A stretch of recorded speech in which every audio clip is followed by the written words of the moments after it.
رسول اللہ صلی اللہ علیہ وسلم کی بعثت ہوئی، گھیراؤ تھا کفر و شرک کا، بدماشی کا، غنڈہ گردی کا، لا قانونیت تھی زمین پر، اکیلے تھے۔ آمن الرسول سے فانصرنا علی القوم الکافرین، غالب آ گئے۔ کیسے غالب آئے؟ کچھ عرصہ نہیں لگا، 23 سال میں عرب کو پاک کر دیا جہالت سے، اور ہم 74 سال سے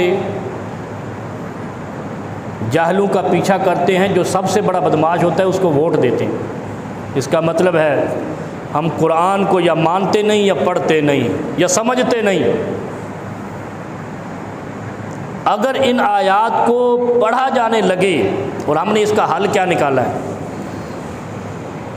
مولویوں سے بچے لے لو، شم چھڑک 1 گھنٹے میں سارا قرآن پڑھو اور چلو بھائی گھر جاؤ، 500 روپے سزوکی والے کو دے دو۔ ایسے شغل میرے پاس بہت لگتے ہیں، اور میں عموماً یہ اپنے دل کی باتیں آپ کے سامنے کرتا رہتا ہوں۔ کوئی پھونکو پیر، کوئی شف پیر، کوئی یہ چکر ہے نا، ہم نے چلا رکھا ہے نا۔ اسی سے جا کر پوچھو کہ یہ 2 آیات کے فضائل کیا، اور ان کو پڑھنے سے اصل میں ہم وہ کام کرتے نہیں جس سے ہمیں نجات ممکن ہو۔ نجات صرف جب نجات کا لفظ بولا جائے نا، تو یہ صرف جنت جہنم کے لیے نہیں ہوتا، دنیا میں بھی پریشانیوں سے نجات ہے، اور یہ دین دنیا کے لیے اترا ہے۔ مولویوں نے بنا دیا نا قبر پہ، مسجد سے قبر کا راستہ، گھر سے جنت کا راستہ ہی ناپتے ہیں سارے مولوی بیٹھ کے، اور اسی لیے مولوی میرے اوپر گستاخی کے فتوے لگاتے ہیں۔ تم بڑے بڑے علماء کی بات کو رد کر دیتے، کسی عالم کی بات، کسی امام اور فقیہ کی بات رد کرنا کوئی گناہ نہیں ہے، امام کائنات کی بات رد کرنا گستاخی ہے۔ اور یہاں تو ایسے ایسے مفتی ہیں جو ایسی ایسی باتیں نکالتے ہیں، کہتے ہیں اہل حدیث ہاتھ اوپر باندھتے یہ صحیح نہیں ہے، ناف کے نیچے باندھتے، تم کیوں صحیح بھائی نیچے باندھتے ہو؟ کہتے ہیں اس سے شہوت کنٹرول ہوتی ہے۔ اب یہ سنا ہے کبھی کہ نیچے ناف، مفتی بیٹھ کر لیکچر دے رہا ہے ہزاروں لوگوں کو، کہہ رہا ہم ہاتھ نیچے اس لیے باندھتے ہیں کہ اس سے شہوت کنٹرول ہوتی ہے۔ وہ ہاتھ نیچے باندھتے تو شہوت کنٹرول نہیں بلکہ اٹھتی ہے۔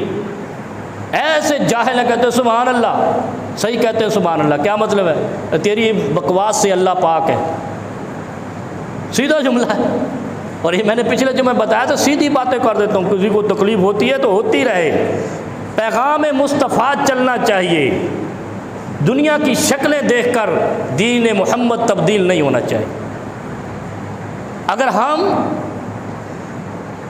اس دین پر آ جائیں جو دین مکے میں نازل ہوا، مدینے میں نازل ہوا، اور اس کے بعد اتنی تیزی سے پھیلا جیسے روشنی پھیلتی ہے، آنکھ کی نظر جاتی ہے، جیسے بجلی کی تیزی جاتی ہے، تو زمین سے برائی ختم ہو جائے۔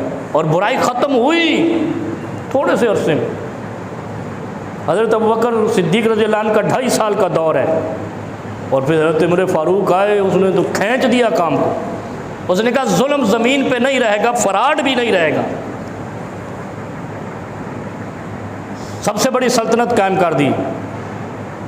دشمن ہے نا لوگ عمر فاروق کے، جو فاروق اعظم کی مخالفت کرتا ہے در حقیقت